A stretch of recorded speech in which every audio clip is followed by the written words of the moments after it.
सो है WhatsApp guys, मैं लेके आ चुका हूँ परमैन सीज़न 3 का पार्ट 9 लेके। गाइस जानता हूँ बहुत दिनों से आप लोग इस स्टोरी का इंतज़ार कर रहे थे। सो गाइस फाइनली वो इंतज़ार ख़त्म हुआ और मैं ये स्टोरी लेके आ चुका हूँ। सो वीडियो को ज़्यादा बकवास नहीं करते हुए सीधा स्टार्ट करते हैं। So let's roll to intro.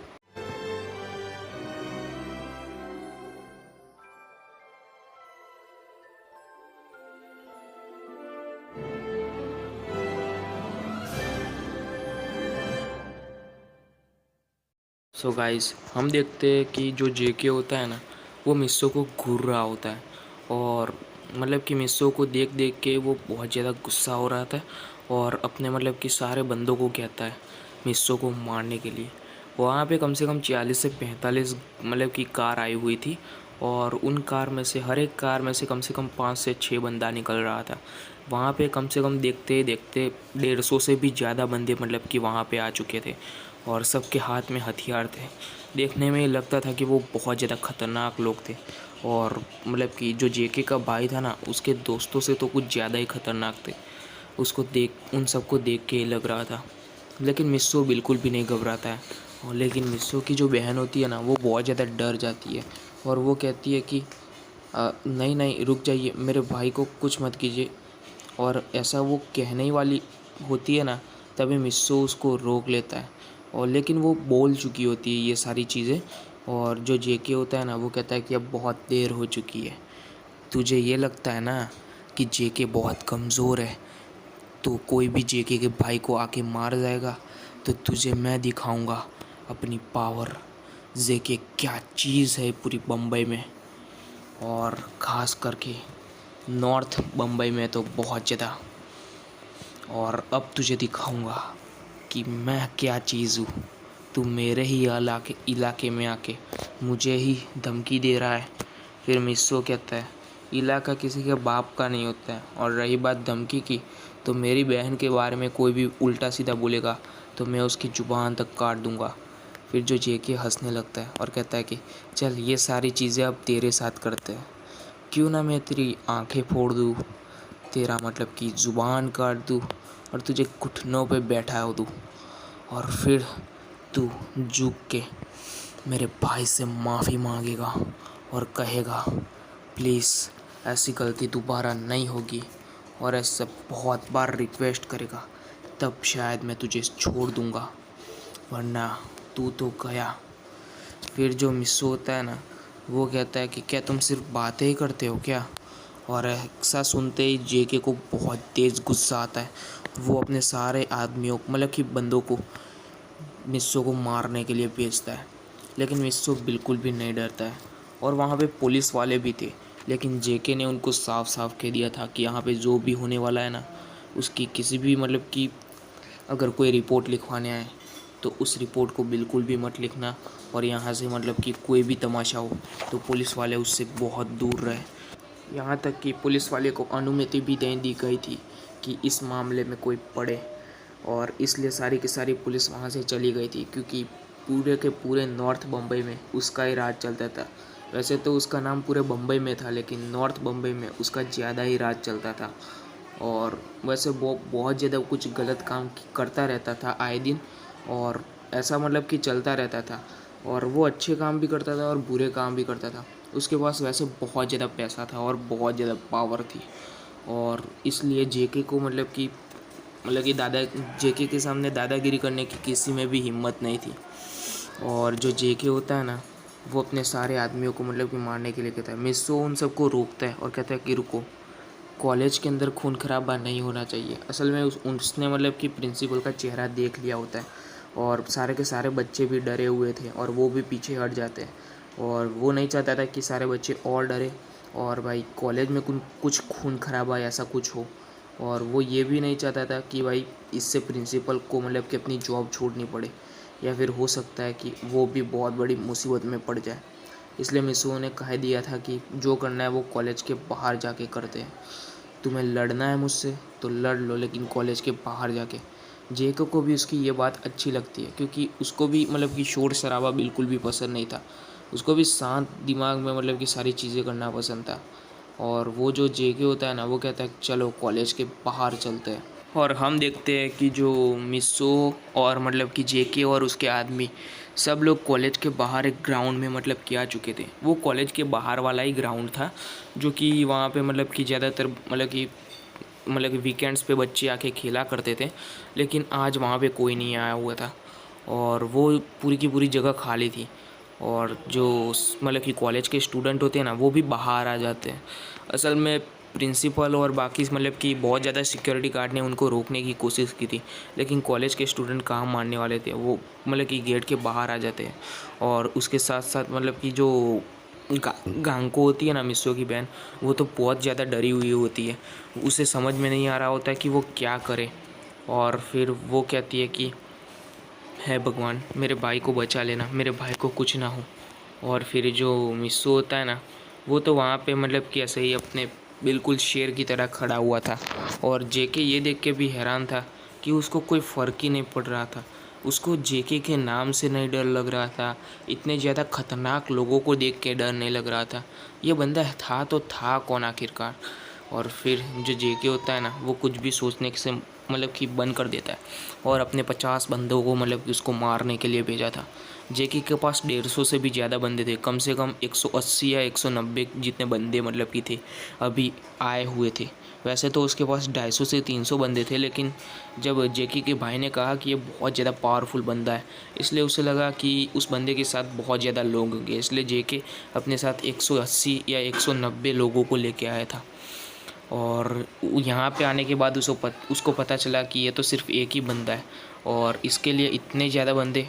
लेकिन फिर भी जेके ने कुछ भी नहीं कहा और 50 लोगों को मिस्सो को मारने के लिए भेज दिया। फिर मिस्सो ने अपनी बहन को मतलब कि पीछे हटाया और जो उसकी बहन के साथ जो लड़का था ना, जिसको मतलब कि जेके के भाई ने उसको मतलब कि घूंसा मार के उसको गिरा दिया था, मिस्सो कहता है कि मेरे बहन का ख्याल रखो और पीछे हट जाओ। और जो वो बंदा होता है ना, वो असल में गांको को बहुत पसंद करता था और वो गांको का बॉयफ्रेंड था। और वैसे जो गांको होती है ना, वो बहुत ज़्यादा डेयरिंग वाली और बहुत ज़्यादा इंटेलिजेंट और सारी चीज़ों में परफेक्ट थी।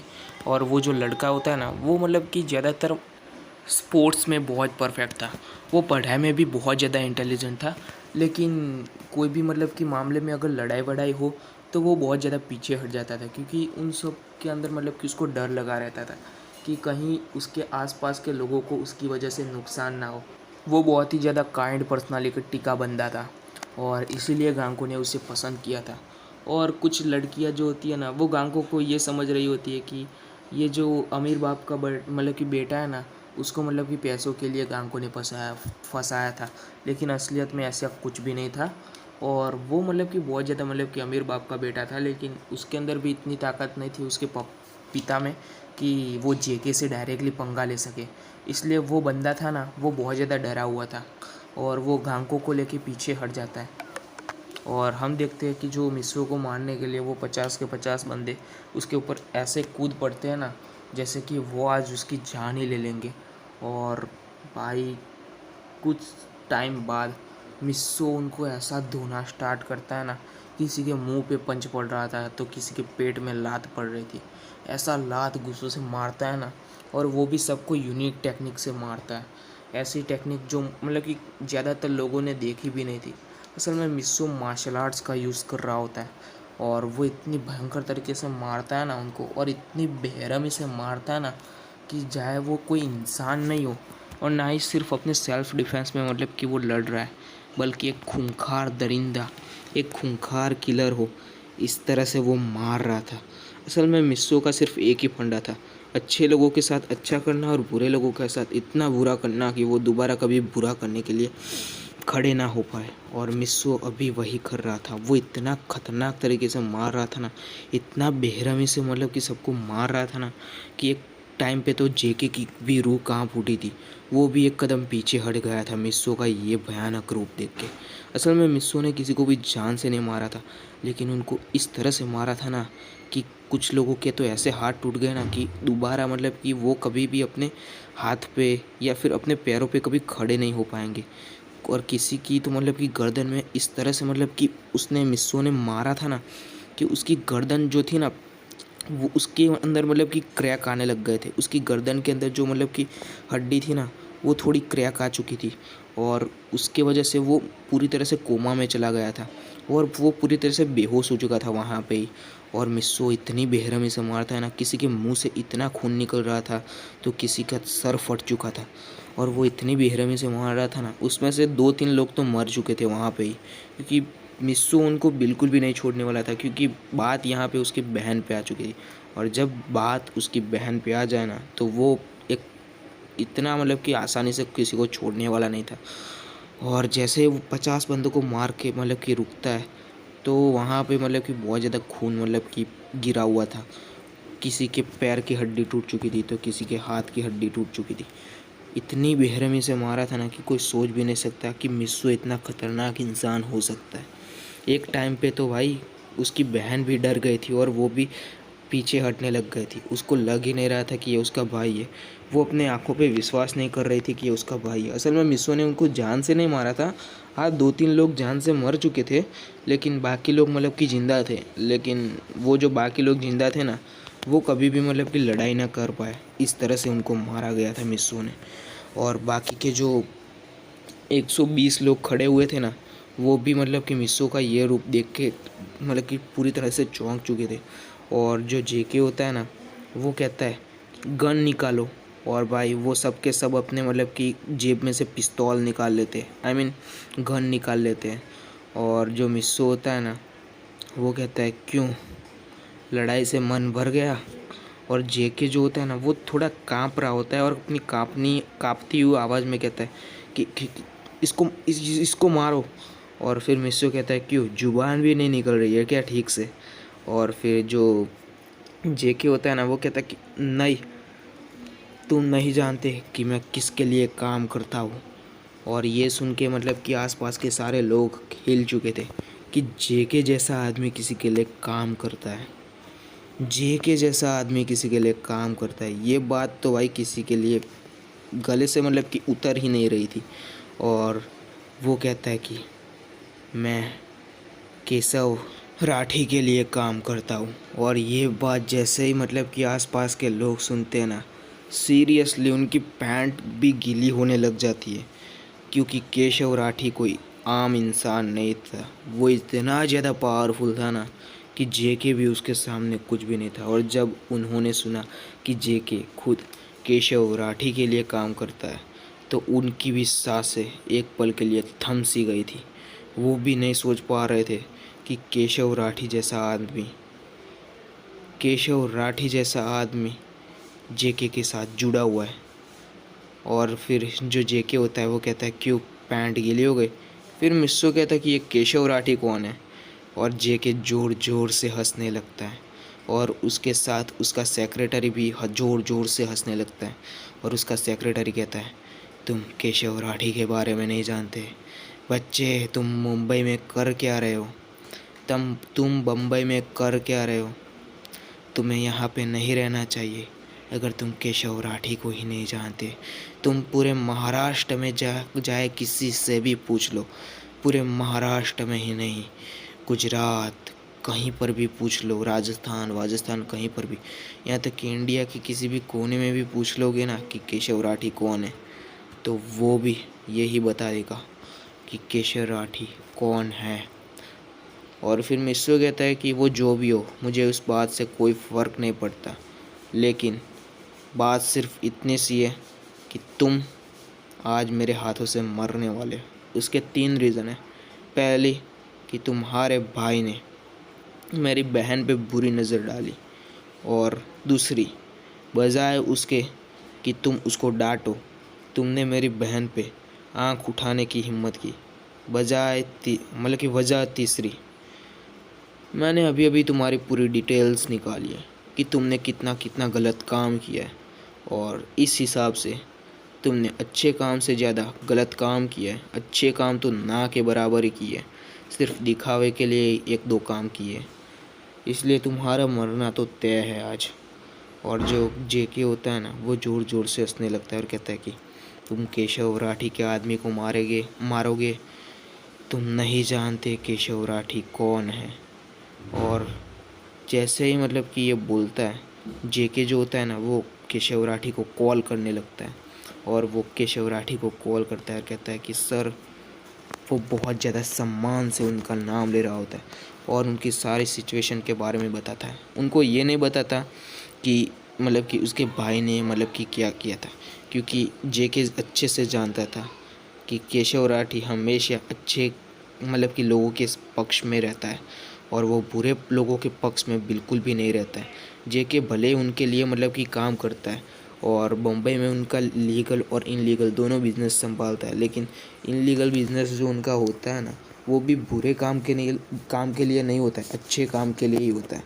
लेकिन जेके उस मतलब कि पावर का इस्तेमाल करके बहुत ज़्यादा ऐसे काम करता था जो कि बहुत ज़्यादा बुरे काम थे और केशव राठी को इस बारे में पता भी नहीं था, क्योंकि अगर एक बार केशव राठी को इस बारे में पता चल जाता है ना, तो वो जेके का नाम और निशान पूरे वर्ल्ड से मिटा देंगे। जेके का पूरा नाम भी मतलब कि जेके ऐसा कोई नाम भी किसी के मुंह पे नहीं होगा, कोई सोच भी नहीं पाएगा कि जेके कहाँ गया, क्या है, कौन था जेके। और इसीलिए जो जेके होता है ना, वो कभी भी अपने मतलब के बारे में किसी को भी मतलब कि नहीं बताता है और ख़ास करके केशव राठी को भी नहीं बताता है कि वो क्या काम करता है। लेकिन बम्बई में रहने वाले सब लोगों को पता होता है और कोई भी मतलब कि जेके के ख़िलाफ़ आवाज़ उठाने की कोशिश नहीं करता है, क्योंकि जेके उसको छोड़ता नहीं है और इसी वजह से जेके आज अभी तक बचा हुआ था। और जो मतलब कि जेके मतलब कि केशव राठी के बिज़नेस को संभालता है ना, जो लीगल और बाकी के सारे, वो सारे के सारे बिज़नेस मतलब कि गवर्नमेंट प्रूफ मतलब कि बिज़नेस थे और वो सारे के सारे मतलब कि उस बिज़नेस से कमाए हुए पैसे केशव राठी या उससे ऊपर के लोगों के पास जाते थे और इसीलिए मतलब कि जेके के पास बहुत ज़्यादा कम पैसे बचे हुए थे। वैसे जेके को भी इतने ज़्यादा मतलब कि बिज़नेस से पैसे मिल जाते थे कि वो मतलब कि आराम से रह सके और बहुत ज़्यादा पावरफुल तरीके से रह सके, लेकिन जेके को पैसों का इतना लालच था ना कि वो मतलब कि केशव राठी की आंखों में धूल झोंक के और भी बहुत ज़्यादा काम करने लग जाता है और इस बारे में केशव राठी को कुछ भी पता नहीं होता है। और जैसे ही केशव राठी ये बात सुनता है, वो कहता है कि ठीक है, मैं अपने कुछ लोगों को भेजता हूँ। फिर जो जेके होता है वो कहता है कि नहीं, आप खुद आ जाइए, क्योंकि ये बंदा बोल रहा है कि केशव राठी कौन है, इस बारे में मैं नहीं जानता और चाहे वो कोई भी हो, मैं उसको मतलब कि पेल दूंगा। और ऐसा मतलब कि वो बड़ा चढ़ा के और भी बहुत कुछ बोलता है, ऐसा ऐसा बोलता है ना कि जो मिस्सो बोला भी नहीं था। और मिस्सो ये देख के भी हैरान होता है कि इस बंदे के अंदर मतलब कि सच बोलने का मतलब कि कोई चीज़ ही नहीं है कि ये सच बोलेगा कभी किसी के सामने। इतना झूठ इसके सामने वो बंदा खड़ा है और इसके बारे में किसी और को वो पूरी तरह से झूठ पे झूठ बोलते जा रहा है, लेकिन मिस्सो कुछ नहीं करता है, सिर्फ खड़ा रहता है। फिर जेके जो केशव राठी होता है ना, वो कहता है कि ठीक है, तुम्हारी किस्मत अच्छी है कि मैं बम्बई में हूँ और मैं आ रहा हूँ। और जेके ये सुन के बहुत ज़्यादा डर जाता है कि वो बम्बई में ही है, लेकिन वो कहता है कि मैंने अपने बिज़नेस को इस तरह से मतलब कि छुपाया हुआ है ना कि केशव राठी को इतनी आसानी से खबर नहीं पहुंचेगी।